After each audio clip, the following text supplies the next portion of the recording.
السلام عليكم طلاب خامس، أتمنى إنه صحتكم كلياتها كويسة، أنتم أهلكم وأحبابكم وأصحابكم. اشتقت لكم كتير مس إحنا حاليا هلأ بدنا ناخد درس عن الصوت. تمام. تعرفنا عن طريقة سماع الصوت، كيف تتم طريقة سماع الصوت وكيف بمر الصوت خلال الأذن، ورح نتعرف حاليا على خصائص الصوت. نعمل مراجعة سريعة لكيفية سماع الصوت. تمام. حكينا في الدرس السابق انه عند اي صوت بنسمعه مثل جرس المدرسة، لما يرن جرس المدرسة يتجمع الصوت كامل وين؟ في صوان الأذن. صوان الأذن مهمته تجميع الصوت، بعدين يمر خلال قناة الأذن.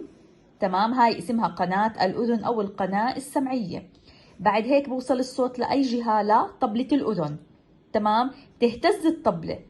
لحد الآن إحنا عم نحكي عن أذن خارجية.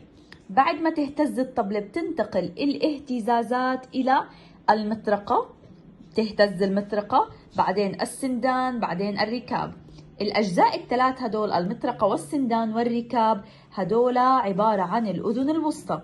بعد اهتزاز المطرقة والسندان والركاب، تمام، بنتقل الصوت إلى القوقعة. القوقعة تحتوي بداخلها سائل. أوكي، نقدر نميز هذا الصوت. تمام، ولحد الآن هذا إحنا شرحناه في الدروس السابقة. حاليا إحنا رح أشرح لكم عن خصائص الصوت. أخذنا مقدمة عنهم، بس نعمل مراجعة عن اللي أخذناه. تمام، ونكمل ما تبقى وناخذ واجب في آخر الحصة.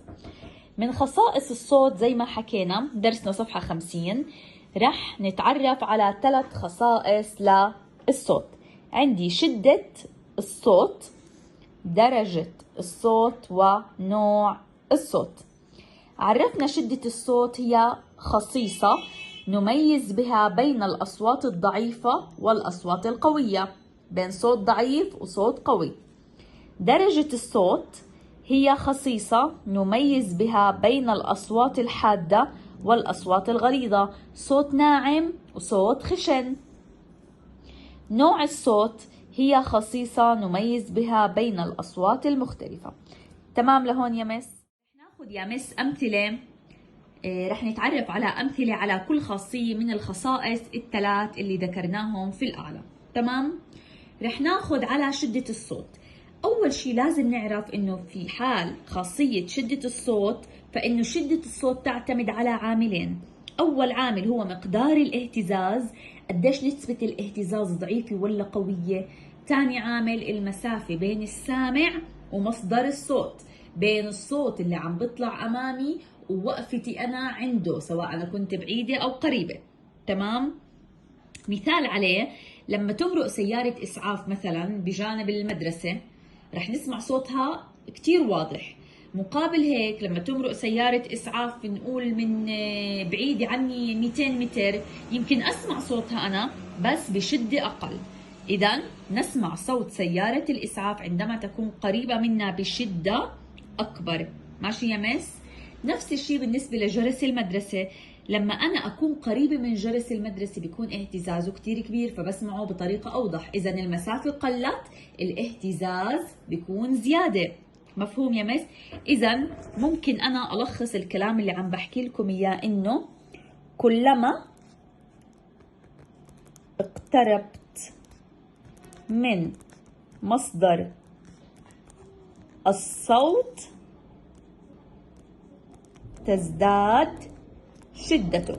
مفهوم يا مس؟ إذا كلما اقتربنا من مصدر الصوت تزداد شدة الصوت.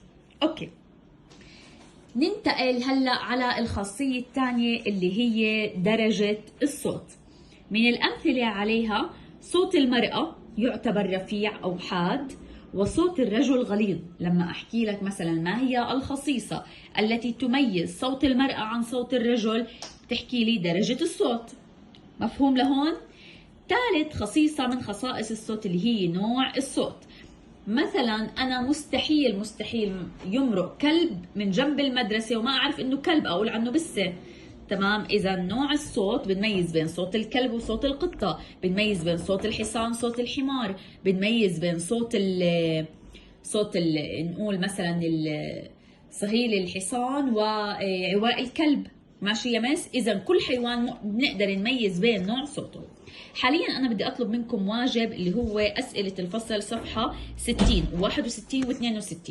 الواجب عبارة عن سؤالين اللي هم ضع دائرة وصح وغلط. أتمنى من الكل يحلهم